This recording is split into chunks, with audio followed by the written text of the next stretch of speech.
4 ماہ کے بعد آج مجھے جمعہ کی ادائیگی کا موقع مل رہا ہے۔ میری زندگی میں بالغ ہونے سے پہلے سے لے کر جمعہ تو کیا نماز بندگانہ بھی کبھی قضا نہیں تھی۔ اللہ کے فضل سے بالغ ہونے سے پہلے سے میں صاحب ترتیب، ظالموں نے 4 ماہ مجھے جمعہ نہیں پڑھنے دیا، عید نہیں پڑھنے دی۔ 14 اگست کو میں کہہ رہا تھا میں اچھے آزاد ملک میں ہوں کہ میں جمعہ نہیں پڑھ سکتا۔ بہرحال اس کا حساب انہیں دینا پڑے گا۔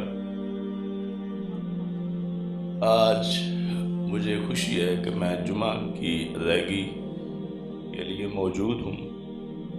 عید والے دن تو وہ جو میرے پہرے دار تھے ان کو بٹھا کے میں نے خطبہ دیا اپنے پنجرے کے اندر۔ اگرچہ شرعی جو تقاضے تھے ان کے مطابق تو شرائط ہی نہیں پائی جا رہی تھی، لیکن پھر بھی ہم نے اپنی حاضری لگوائی اور اسی جگہ عید پڑھا دی۔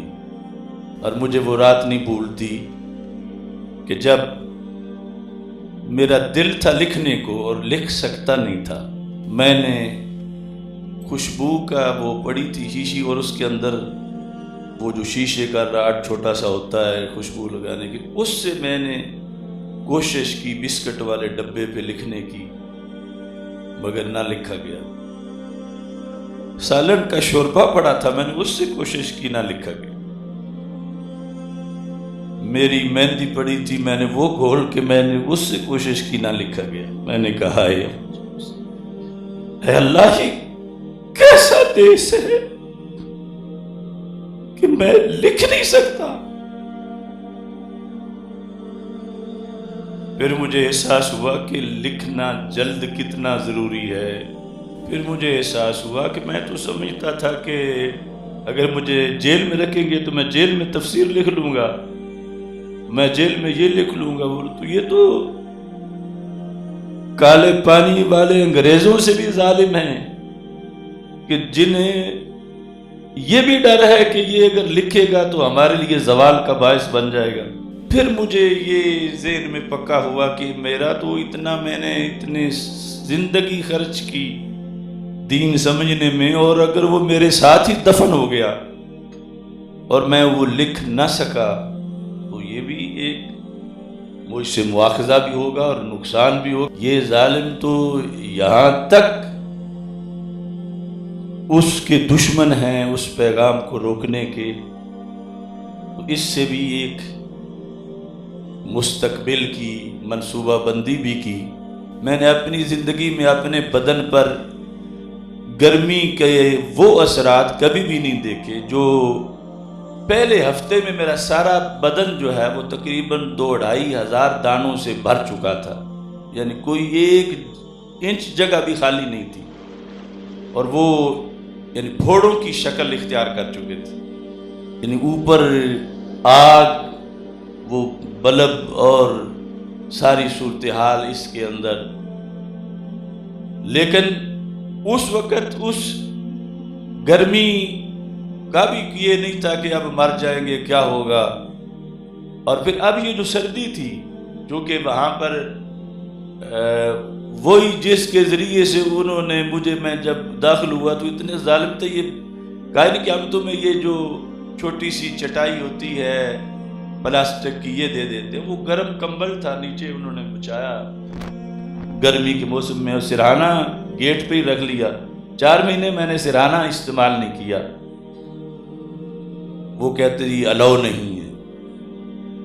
اب اس موسم میں اتنی ٹھنڈک نیچے سے کیا میرے لیے مسلسل وہاں بیٹھنا 10 منٹ بھی مشکل تھا۔ میں ادھر ادھر سارے پھر کے میری ہڈیاں، گوشت 7 کلو وزن میرا کم ہو چکا تھا۔ اب شدید سردی تھی، چونکہ دروازے وہ لوہے کی سلاخیں تھیں، ویسے تو سردی کو روکنے کا کوئی بندوبست نہیں تھا۔ تو میں نے زندگی میں پہلے کبھی بھی ایسی تنہائی مجھے ملی نہیں تھی۔ وہاں تو جیل کے اندر میری ایک علیحدہ جیل تھی، وہ سیل جو تھا ادھر تو کوئی افسر بھی نہیں آ سکتا تھا سپرڈینٹ کی اجازت کے بغیر۔ اس سڑک کو بھی تالا لگا ہوا تھا، صرف پہرے دار جس کی روزانہ ڈیوٹی تھی، اور وہ بھی وہ جو 2-3 دن آتا تھا بدل دیتے تھے کہ اس کی کوئی الیک سلیک ہو جائے کہ کہیں یہ بھی جلالی نہ بن جائے۔ وہ مسلسل بدلتے رہے اور ان کے اوپر جو انچارج ہوتا تھا وہ بھی بدلتے تھے۔ انہوں نے صرف مجھے یہ دیکھنا ہوتا تھا کہ کہیں لکھ تو نہیں رہا، یعنی انہوں نے آ کے جس طرح وہ امتحان میں بوٹی پکڑتے ہیں تو یہ دیکھتے تھے کہ اس کے پاس کہیں پینسل تو نہیں ہے، کیونکہ جو روٹی دینے کے لیے آتے تو ان کی بھی چیکنگ کرتے تھے کہ جیب میں کوئی پینسل تو نہیں لے کے آ گیا۔ اتنا ڈر تھا ان کو قلم کا۔ مجھے پھر پتا چلا کہ کتنی قوت ہے قلم کے اندر۔ وہ ہمارے لیے اذیتیں نہیں تھی، بہت سی ایسی چیزیں، لیکن انہوں نے اس کے لیے اتنے لوگ اتنی بڑی بڑی تنخواہیں دے کے لگائے ہوئے تھے کہ تم نے پہرا دیتے رہنا ہے، سامنے کرسی بیٹھ کے سونا نہیں، اس کو دیکھنا ہے رات یہ کیا کرتا ہے، کس طرح بیٹھتا ہے، لیٹتا ہے، بیٹھتا ہے۔ یعنی سامنے جو دروازہ جو ہے اس کے اندر تو کنڈی ہے ہی نہیں، وہ باہر ہی تالے اس کے انہوں نے کھولنے ہیں، اندر میں تو بند نہیں کر سکتا۔ بٹن جو ہے وہ بھی ان کے کنٹرول میں ہے، وہ چاہیں تو چلائیں پنکھا، چاہیں تو بند کریں۔ ایک منٹ بھی ان 4 مہینوں میں مجھے پریشانی نہیں ہوئی کہ میں بند ہو گیا ہوں۔ حالانکہ عام یہ بندہ جو ہے وہ لفٹ میں بند ہو جائے 4 منٹ تو گھبرا جاتا ہے کہ اب کیا بنے گا، تو یہ کبھی تصور ہی نہیں آیا تھا۔ جب شام کو عصر کے ٹائم انہوں نے تالا لگانا ہوتا تھا، اندرونی تالا اس چکی کا، پھر پنجرے کے تالے، پھر احاطے کے تالے، پھر سڑک کے تالے، تو وہ بیچارے ملازم ہوئی حضرت اب اجازت ہے ہم بند کر لیں، کوئی چیز تو نہیں لینی باہر سے، پانی تو نہیں لینا۔ میں کہتا تھا ہم، یعنی ایک دن بھی میں نے انہیں نہیں کہا کہ 1 منٹ ذرا ٹھہر جاؤ یا 5 منٹ ٹھہر جاؤ، ابھی تالا نہ لگاؤ، اور نہ ہی میرے ذہن میں خیال آیا کہ میں بند ہونے لگا۔ اگر خدا نخواستہ میں وہاں بیمار ہوتا رات کو تو کم از کم 5-6 گھنٹے کے بعد میرا کسی کو پتہ چل جا سکتا تھا۔ وہ ملازم جو کچھ فاصلے پر میرا دیکھنے کے لیے بیٹھا ہوا ہے، وہ بھی میری مدد کو تالا کھول کے اندر تب آ سکتا تھا جب 5-6 گھنٹے کم از کم گزریں، کیونکہ وہ خود 2 تالوں کے اندر قیدی تھا اور اس کے پاس کوئی فون یا کوئی ایسی چیز تھی نہیں، اور نہ ہی باہر کوئی سن سکتا تھا۔ کبھی کوئی گشت پہ گزرے ادھر سے وہ بتا سکتا کہ ان کو اب یہ ہو گیا ہے، وہ ہو گیا، لیکن اللہ کا فضل ہے میں نے زندگی میں یعنی اس طرح کی لذت والی زندگی کبھی نہیں گزاری جس طرح یعنی رب ذوالجلال نے وہاں رکھا ہے۔ حالانکہ شوگر کا مسئلہ، بلڈ پریشر کا مسئلہ، وہ ہیپاٹائٹس کیا کیا، لیکن وہاں مجھے زکام تک نہیں ہوا، بخار تک نہیں ہوا، اور اللہ کے فضل سے ایسی ٹریننگ ہوئی کہ چونکہ وہ سیل بالکل ڈیتھ سکواڈ میں تھا، میرے ساتھ جو دوسرے تھے وہ سارے سزائے موت کے